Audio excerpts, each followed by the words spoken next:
all of those shuhada, fiqh Jafariya, and for all of those mu'mineen, mu'minat who have left this world and that do not have anyone to recite Surah Fatiha on their behalf. Bismillah ar-Rahman ar-Rahim. Alhamdulillah Rabbil Alamin.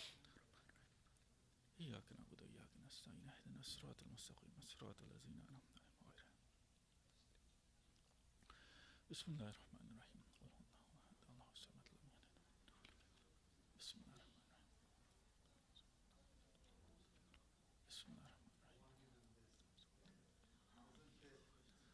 اللهم اغفرهم وارحمهم واسكنهم بجوار محمد وآل محمد اللهم صل على محمد وآل محمد أعوذ بالله من الشيطان الرجيم بسم الله الرحمن الرحيم الحمد لله الذي لا يبلغ مدته القائلون ولا يوصينا معه العدون ولا يؤدي حقه المجتهدون الذي لا يدركه بهد الهمم ولا يناله غوث الفتن الذي ليس لصفته حد محدود ولا نعت موجود ولا وقت محدود ولا أجل ممدود فترى الخلائق بقدرته ونشر الرياح برحمته ووتد بالسخر ميدان عرض ثم الصلاة والسلام على أشرف الأنبياء والمرسلين وحبيبنا وحبيب رب العالمين بالقاسم محمد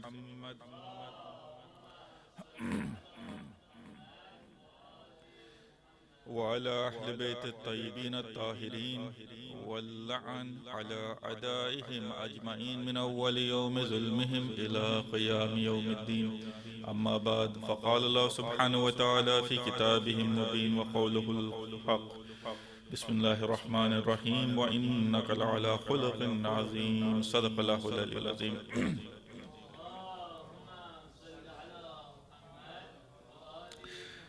This very famous verse of Surah Al-Qalam where Allah subhanahu wa ta'ala says وَإِنَّكَ لَعَلَى خُلُقِ الْعَظِيمِ. This is a very important verse. Why? Because this verse, it tells us one thing, that one, yes, the Holy Prophet, it says, and you have been created on sublime morality, that your character is of sublime nature. When Allah subhanahu wa ta'ala says this about the Holy Prophet, then we need to think, why is Allah subhanahu wa ta'ala saying this regarding the Holy Prophet? His nature, his character is sublime. What is so important about his character?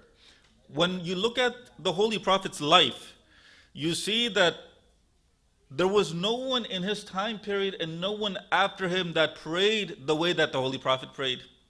No one. He prayed so much to the extent that Allah subhanahu wa ta'ala reveals to the Holy Prophet, what? Ya ayyuhal muzammil qum al-layl illa qalila. Oh, who's wrapped up in his garments, pray but a little. What is Allah subhanahu wa ta'ala telling the Holy Prophet? He's telling the Holy Prophet to lessen his prayers. When it comes to the Holy Prophet's prayers, he prays so much that Allah subhanahu wa ta'ala is having to tell him to lessen it. But Allah subhanahu wa ta'ala does not say that your prayers are of sublime moral. No. What is Allah subhanahu wa ta'ala? When it comes to fasting, there was no one who fasted as much as the Holy Prophet. But it's not his fasts that are of sublime nature. When it came to battle, when it came to showing how brave he was, Amir al-Mu'mineen himself, he says what? He says that when war got at its peak, when it was at its height, the Holy Prophet would be in the front lines. The Holy Prophet would be in the front lines. This is who's saying? This is Amir al-Mu'mineen who's been given the title of Haydar al-Qarrar. He's the one, he's saying what? That when the battle would be at its peak, the Holy Prophet would be in the front. But Allah subhanahu wa ta'ala is not speaking about his bravery being of sublime nature. No. Allah subhanahu wa ta'ala says what? That your character, your morals are of sublime nature. The Holy Prophet himself, he says what? I was sent last as messenger to do what? To perfect the character, the morals of this human being. The morals of this human being. When you look and you study the hadith, especially on the Day of Judgment, what book is going to be the heaviest on the Day of Judgment? It's going to be regarding what? Your akhlaq. Your akhlaq. What was your akhlaq like? What were your morals like? What was your character like? And this is something that everyone needs to understand. When it comes to morality, morality itself, it comes from the Latin word moralitas, and it means a certain way of conduct. It means a certain way of living. whether an individual or a group or a community, where they have a certain rules, certain laws that they follow. This is what morality means. What I want to talk about tonight is one aspect of an individual's morals, the aspect of forgiveness. When you look at the Quran and you look at the narrations and you look at and you study the life of the Aimma alayhim salam, there's something that you see amongst them. And it's their ability to forgive no matter what the individual has done.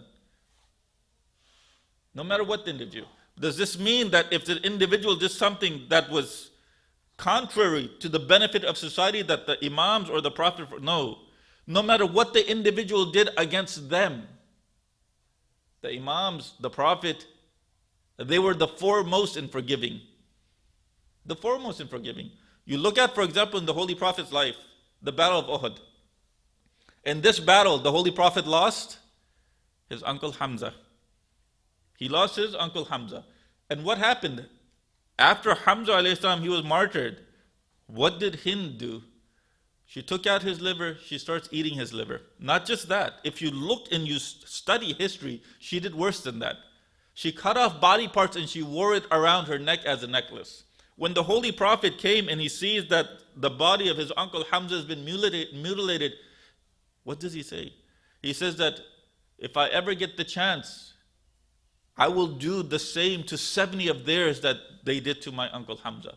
That's when Allah subhanahu wa ta'ala, He reveals to the Holy Prophet that if you do to them, then do to them what they did to you. But if you're patient, that will be more beneficial to you. It will be more beneficial. Who was this? Hind. Who is Hind? She is the wife of Abu Sufyan. When the Holy Prophet conquered Mecca, what does he tell the people of Mecca? He gives them options. He says, look, if you lay down your weapons, I won't do anything. I won't do anything. If you take refuge by the Kaaba, I won't do anything.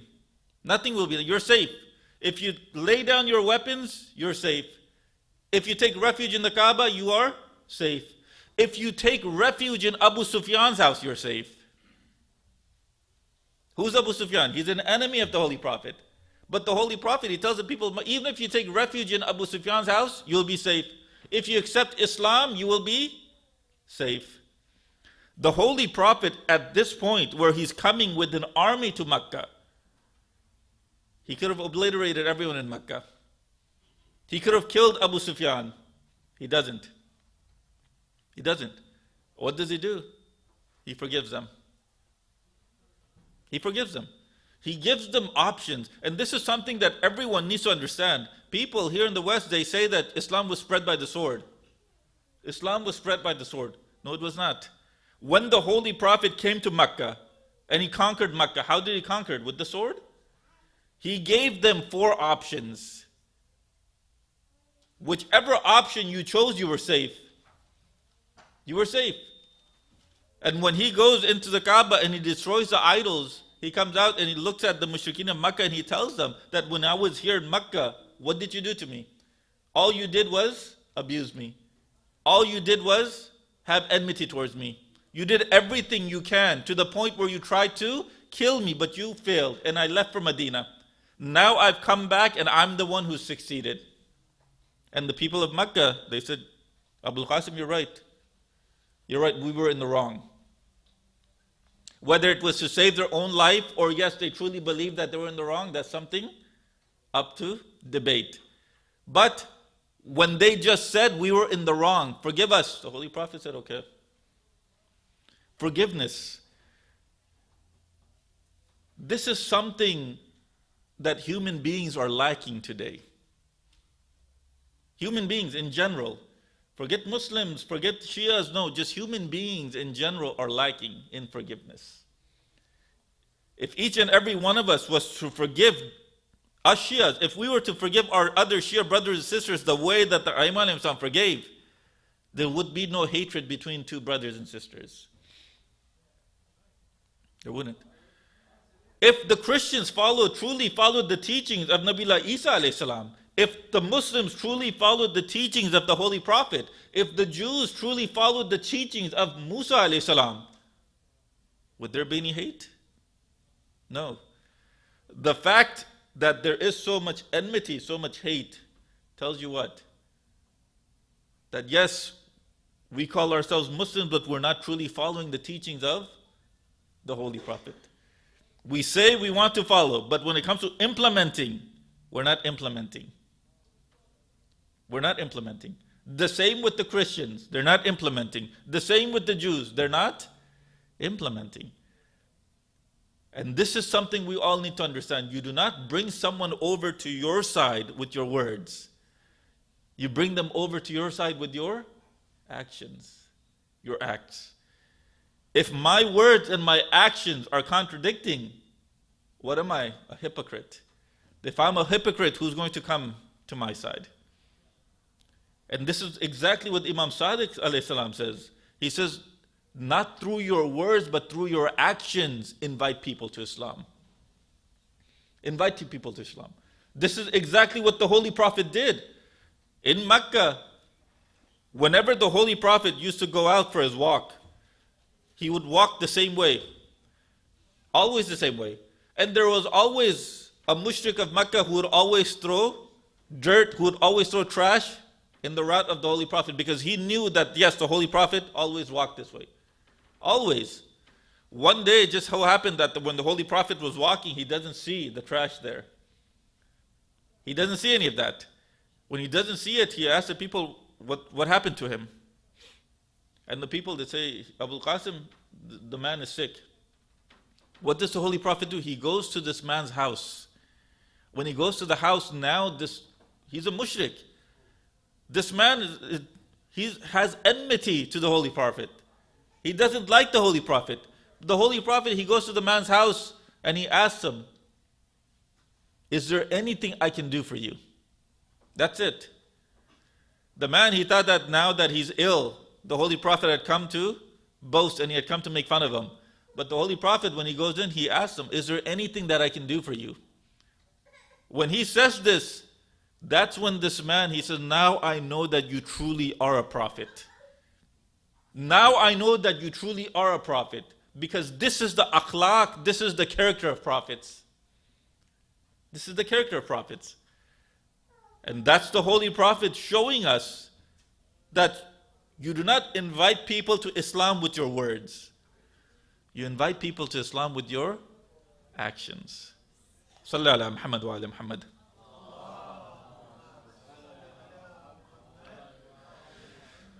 When it comes to forgiveness, you have to understand that there are two types of forgiveness. And one, the ulama, they said one of these two types is not truly forgiveness. One type of forgiveness is,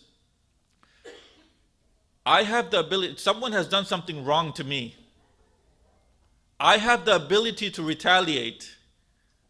I have the ability to take revenge, but I choose not to. And I say I forgive them. Choose not to, and I say I forgive them. This is one type of forgiveness. The second type, the ulama, they say that another type of forgiveness is that I don't have the power to retaliate. I don't have the power to take vengeance. But I say I forgive the individual. Both of these are forgiveness. You're forgiving. But the ulama, they say that this second type isn't truly forgiveness. This second type is just you forbearing. That's it. Why? Because if you had the power to take revenge, the second type, under the text, it's saying what? If you had the power to take revenge, that you would take revenge. But because you don't have the power to take revenge, you're forced to say, I forgive you. That is it.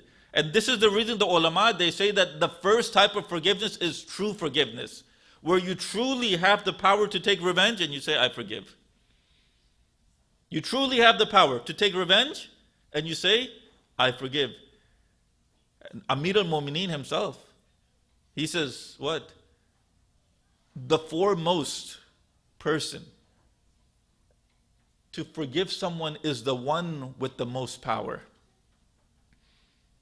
The foremost person to forgive someone is the one with the most power. This is the reason all of us, we ask Allah subhanahu wa ta'ala for forgiveness. Why? Because there's no one more powerful in punishing us than Allah subhanahu wa ta'ala. No one. And looking at Amir al-Mu'mineen's narration, this is the reason, or one of the reasons we ask Allah subhanahu wa ta'ala for forgiveness. Because we know that yes, He has the power to punish. And you see that Allah subhanahu wa ta'ala does forgive us. Sometimes we know that He's forgiven us. Why? Because we see some barakat come into our life. Some of the forgivenesses that are coming our way, we will not see in this world, we'll see in the world to come. But what is Imam Ali alayhi salam saying? You look at the letter that Amir al-Mu'mineen, he wrote to Malik Ashtar. What does he write? He tells Malik, when he was going to become the governor of Egypt, he tells him, look, do not be rough-hearted with the people. Malik, be amongst them. Know them. Get to know what their needs are. Get to know what their complaints are. Do not be rough-hearted with them. Do not act like a ferocious animal and take everything of theirs away from them.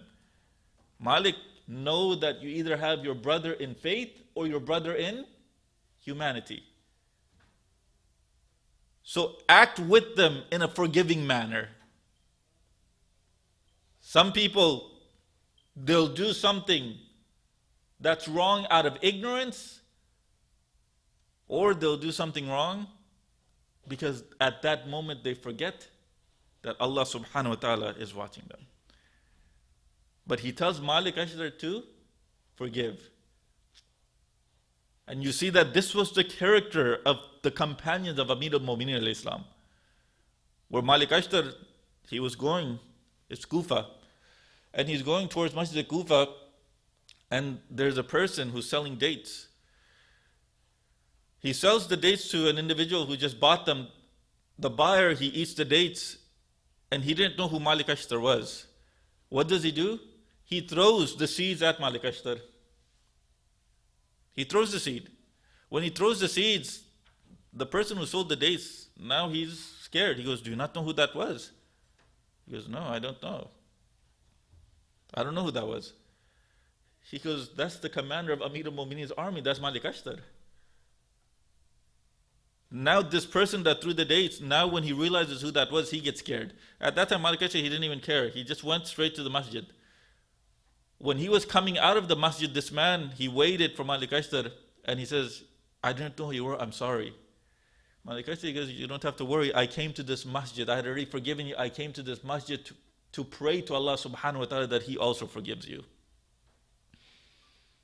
That I pray to Allah subhanahu wa ta'ala that He also forgives you. This is what true forgiveness is. That you forgive the individual, but at the same time, you ask Allah subhanahu wa ta'ala to forgive him. You ask Allah subhanahu wa ta'ala to forgive him. And that's what Allah subhanahu wa ta'ala tells the Holy Prophet to do.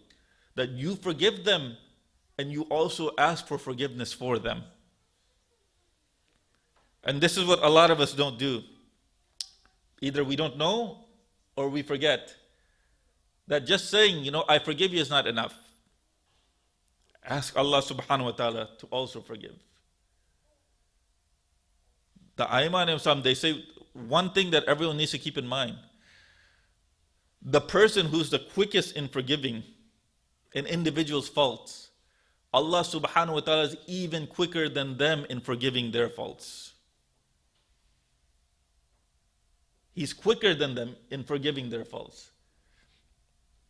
So which one of us is here that cannot benefit from Allah subhanahu wa ta'ala's forgiveness?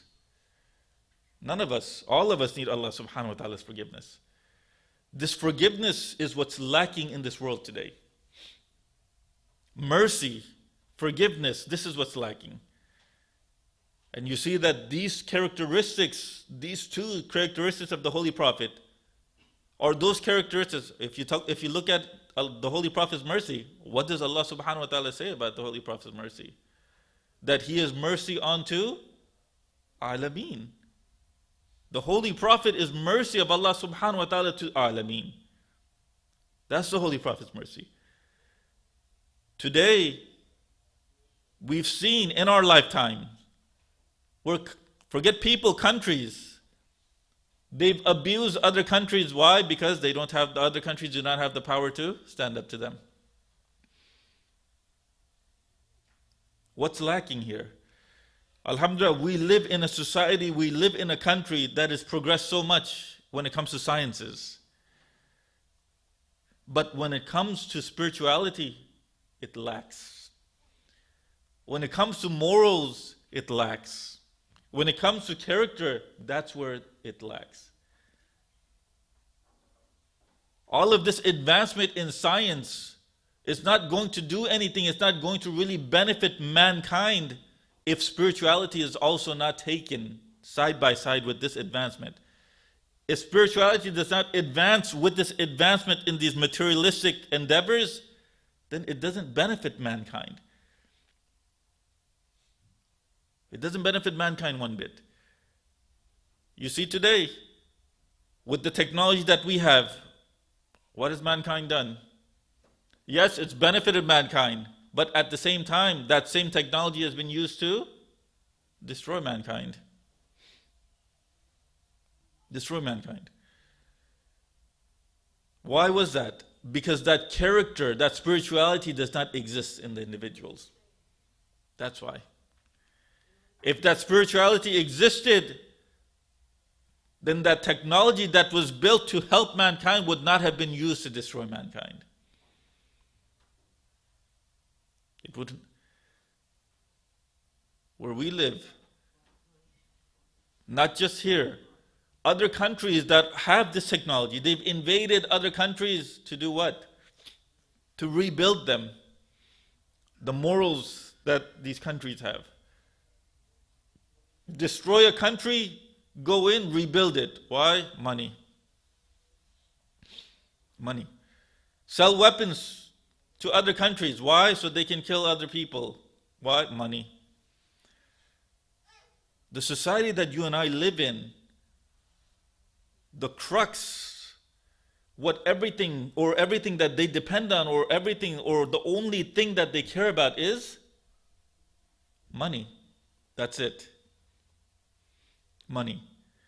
And this is something Allah subhanahu wa ta'ala, the Holy Prophet, they want everyone to understand.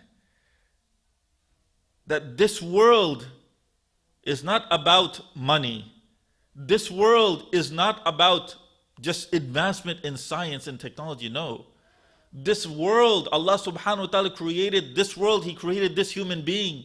So this human being can have sublime morals, divine morals.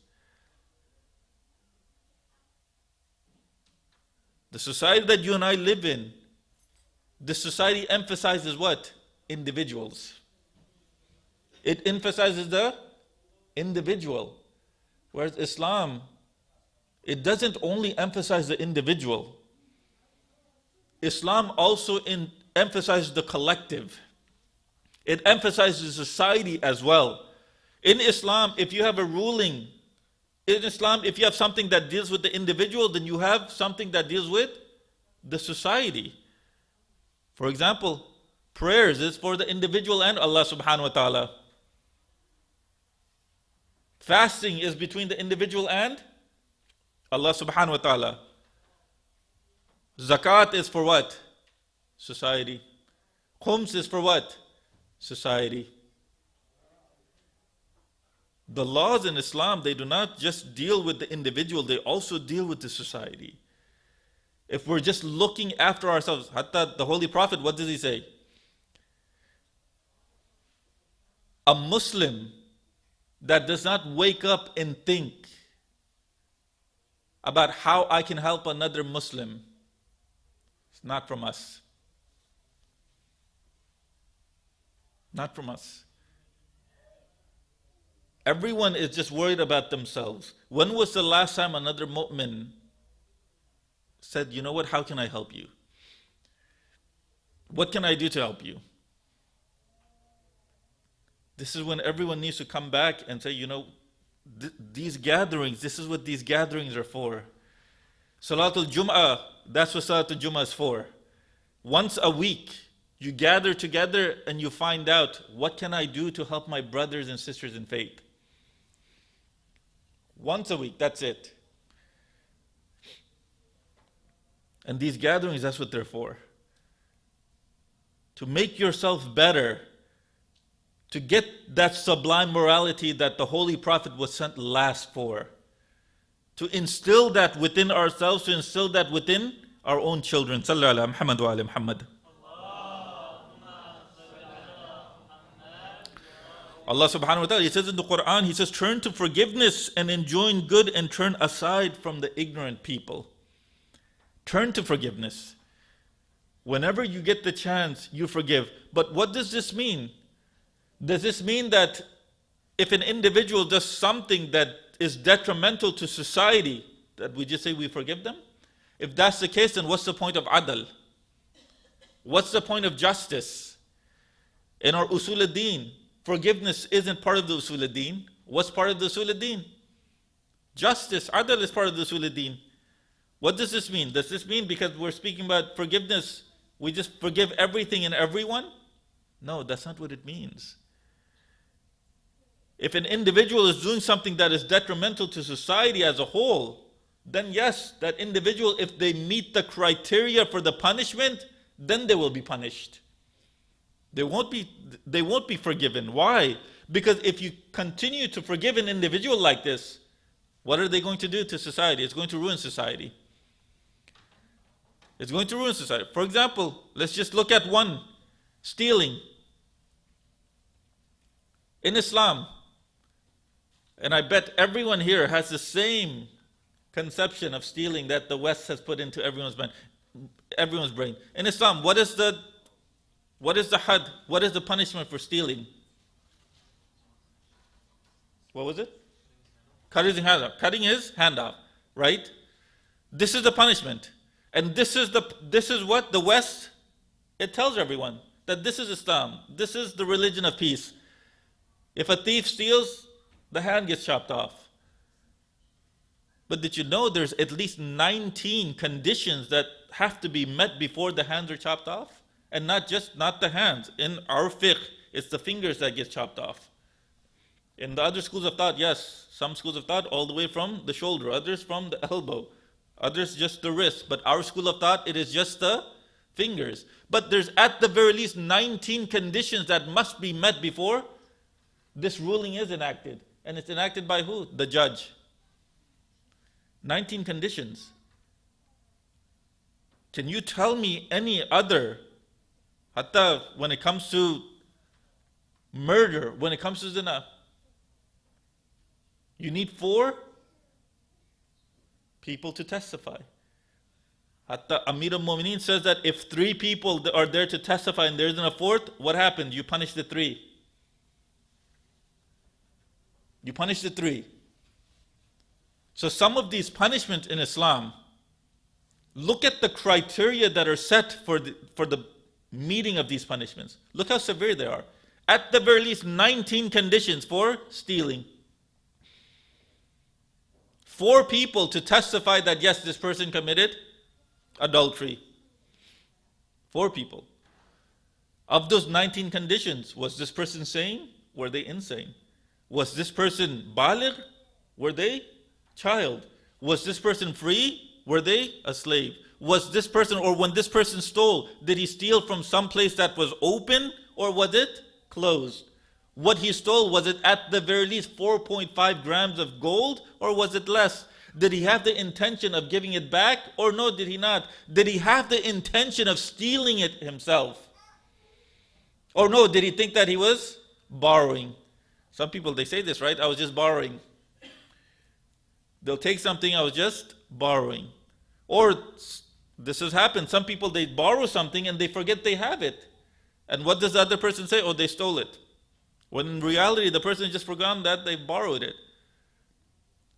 Did this person have the intention of returning that product or did he not? Did they return the product or did 19 conditions? Once the answer to all of those conditions is met, and it's in the positive that yes, this person really meets the conditions for the fingers to be chopped off, the fingers will be chopped off. 19 conditions. Look at how hard Islam makes it. What is Islam trying to do here? Does it willy-nilly wants to chop people's hands off? No. It's given opportunities to the individual before it gets there. It's given opportunities. Yet the West does not talk about those at the very least 19 conditions. They just say, oh, this is what happens. This is what happens. And even with this, forgiveness is supposed to be at the forefront. Forgiveness, meaning if someone stole something from me, it's beneficial for me to forgive them than for them to go through what they're going through. Murder, something different. When it comes to murder, this is detrimental to society. Stealing, detrimental to society. Adultery, detrimental to society. In these instances, what's going to happen? If the criteria is met, because they're detrimental to society as a whole, then justice is going to prevail. Justice is going to prevail. And you look at the Holy Prophet himself. He says what? He says, look, when it comes to serving justice in regards to stealing, even if my daughter was to do it,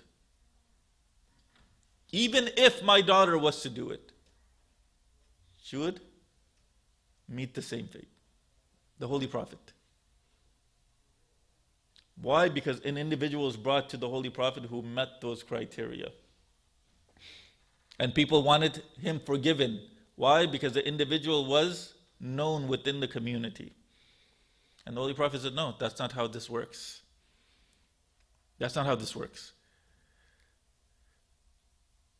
But when you look at the Holy Prophet's life, the mushrikeen of Makkah that hurt the Holy Prophet personally, what did the Holy Prophet do? He forgave them. He forgave them. You look at Amir al-Mu'mineen.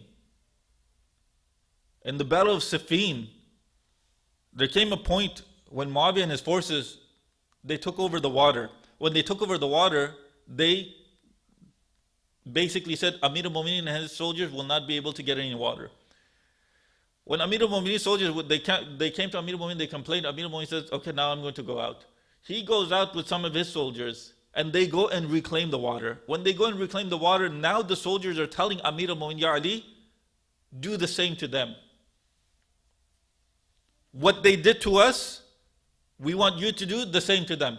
Amir al-Mu'mineen says, no, I'm not going to do that. Why? Because that's inhumane. That's inhumane, one. Two, my sword is enough to kill them. I don't need them to die of thirst. My sword is enough. And what does he do? He tells the soldiers, you will not deny them water. They will drink the water, their horses will drink the water, just the same way that you are drinking that water. This was Amir al-Mu'mineen showing compassion, Amir al-Mu'mineen showing forgiveness, Amir al-Mu'mineen showing mercy. This is what you and I need to take from Amir al-Mu'mineen. You look at Imam Sajjad alayhi salam. A person, he comes to Imam Zainul Abidin and he says, Ya Ibn Salah, can you hide me? He goes, what's wrong? It was Mukhtar's government. The government is looking for me. And Imam Sajjad, he goes, as long as you're in my house, you'll be safe. If you want to go, you're more than welcome to go. And this man, when he leaves, he tells Imam Zainul Abidin, he looks at him and goes, you don't recognize me, do you? You don't know who I am. Imam, he says, no, I know who you are. I know exactly who you are. You're the man who struck my brother Ali al-Akbar in the liver. You're him, I know. This was Imam Zainul Abidin when it came to forgiveness. If an enemy came to them for help, the Imams, they never turned them away. They never turned away. When it comes to acting humane, there's no one better for us to learn from than these individuals. No one better. You look at Amir al-Mu'minin, he was struck in the head. But what is he doing to his enemy? What is he doing to that individual that struck him in the head? He's telling Imam Hassan, Ya Hassan, the wraps around his wrists, they're too tight. Loosen them.